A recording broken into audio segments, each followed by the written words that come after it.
You are listening to Connection Quest, where every episode is a heartwarming journey to unravel the mysteries of love, intimacy, and the art of meaningful relationships.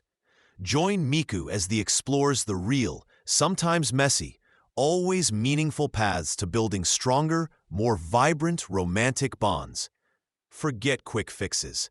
We're digging into the heart of connection, understanding, communication, intimacy, and growing together.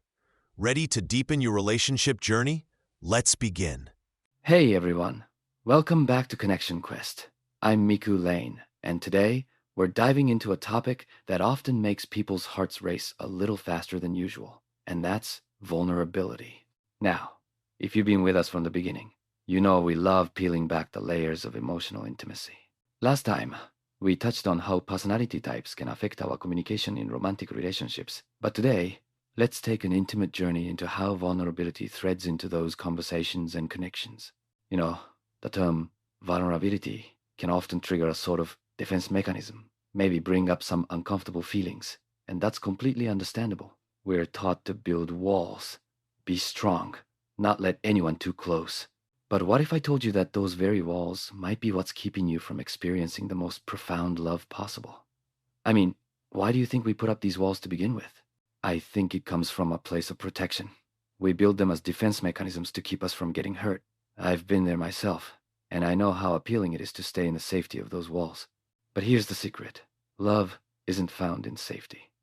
It's found in taking risks, in being seen in your entirety, flaws and all. In fact, I once had this experience where I had to choose between staying closed off or opening up, and it was terrifying. But it also led to one of the most beautiful connections I've ever had. So, let me share a bit of that story with you. I was in a relationship where we were at a crossroads.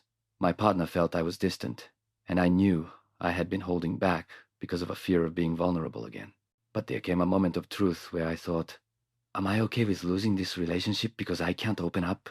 So I did the hard thing. I shared my fears, my wounds from past relationships, openly and honestly. And you know what? It didn't scare him away. It actually brought us closer. It was a moment where I learned that vulnerability doesn't weaken you. It strengthens the connection. Vulnerability isn't about showing weakness. It's about owning your story and having the courage to be authentic. And speaking of authenticity, let's look at how different people express this vulnerability. Because we all come with a different baggage claim, right? Some people wear their hearts on their sleeves, while others prefer to keep things close to their chest. This disparity can sometimes create tension in relationships. If you're someone who's naturally reserved, dating a person who's open and expressive can be both a blessing and a challenge. So how do we navigate that? Well, acknowledging that everyone has varying comfort levels with vulnerability is a starting point. Imagine a friend who's a bit more cautious. They might need time to feel ready to open up deeply. And I want to be clear. It's not about changing who you are or feeling pressured to spill your soul just because your partner does. It's about gradual openings. Picture it as a flower blooming. It doesn't happen overnight. There's a process to it. And that patience, that's a form of love in itself. There's this balance we've got to strike between vulnerability and self-preservation. Relationships are much like a dance, and the rhythm is set by how much trust and communication you weave into them. To bring in some expert insight, Brené Brown, a researcher who's done extensive work on vulnerability, says, vulnerability is the birthplace of love, belonging, joy, courage, empathy, and creativity. Imagine cutting yourself off from all these beautiful emotions simply because you're afraid of taking a step forward. Let's talk scenarios. Imagine someone who's been hurt before, maybe cheated on, or who went through a painful breakup. That trauma often lingers, coloring how we approach new relationships. I've had a friend, let's call her Jess, who held on to past hurt for a long time. Every new person who tried to get close was met with those invisible walls. It wasn't until she met someone who was patient and continuously showed her kindness that she dared to let her guard down.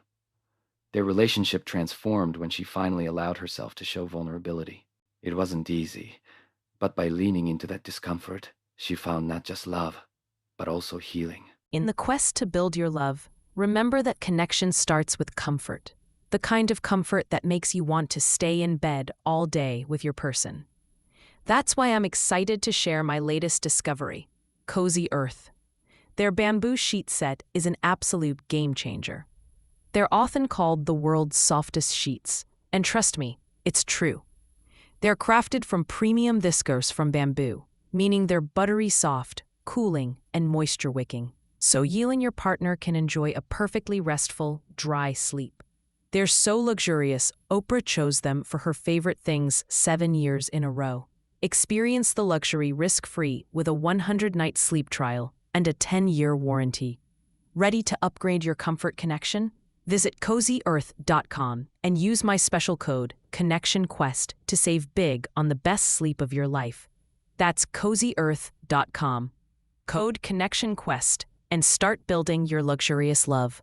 But before we champion vulnerability as the sole harbinger of deep connection, we should remember that it's not about oversharing or ignoring personal boundaries. Vulnerability has to be mutual and handled with care. There needs to be a confirmation of trust and setting safe spaces where both partners can share without fear of judgment. That's true empowerment right there. When both you and your partner hold each other's vulnerabilities with love and respect, it fosters the deepest of bonds. And it's remarkable to see how those very vulnerabilities can turn into strengths. What's inspiring is that when one partner shows vulnerability, it often encourages the other to open up. It's kind of like a ripple effect. Imagine sitting with your partner and sharing that which you kept hidden. Suddenly, you're not just partners navigating life, but soulmates rediscovering each other on a deeper level. It's transforming. When both partners can be vulnerable with each other, it builds a bridge of empathy. And empathy? That's where understanding blossoms. That's where acceptance lives. So, what are some practical steps you can take today to embrace vulnerability in your relationships? Start with small steps. Share something personal. Perhaps a thought you've been holding on to. It doesn't have to be earth-shattering. Simply expressing, I've been feeling a bit unsure about my career path, or here's a childhood memory I've never shared, can open the door to deeper connection. It's about creating moments where you and your partner can look beyond the surface. Remember, folks, being vulnerable doesn't mean you have to lay everything bare at once. It's perfectly okay to take your time and build that trust. Vulnerability is a journey, not a destination. What if there's fear of being misunderstood? Well, that's where communication comes in. Saying, hey, I'm really nervous sharing this, is being vulnerable in itself and can help set the tone. This calls for active listening on the partner's part. Acknowledging those shared vulnerabilities is akin to saying, I see you and I love you deeper for it. As we wrap up, I want to empower you with this thought. Vulnerability is the space where true connection forms. It might feel like you're peeling away armor, but what remains is unshielded strength that draws you closer to your partner. Today, go out there and dare to be seen. Allow love to blossom from that undefended place. Remember, your story, in all its colors, is beautiful and worth sharing. Until next time on Connection Quest, keep exploring the depths of love and intimacy with courage and curiosity. Thanks for tuning in, and I'll see you in the next episode. Thank you for joining us on this leg of Connection Quest. Remember, connection isn't a destination. It's a journey you choose to take, one conversation, one understanding, one brave step at a time. If today's episode sparked something, share it with someone who might need it. Find show notes, resources, and ways to connect with our community at our website, connectionq.us. Also, check out our Connection Quest blog. Don't forget like, share, and subscribe wherever you listen to your pod. Until next time, keep nurturing the love you're building.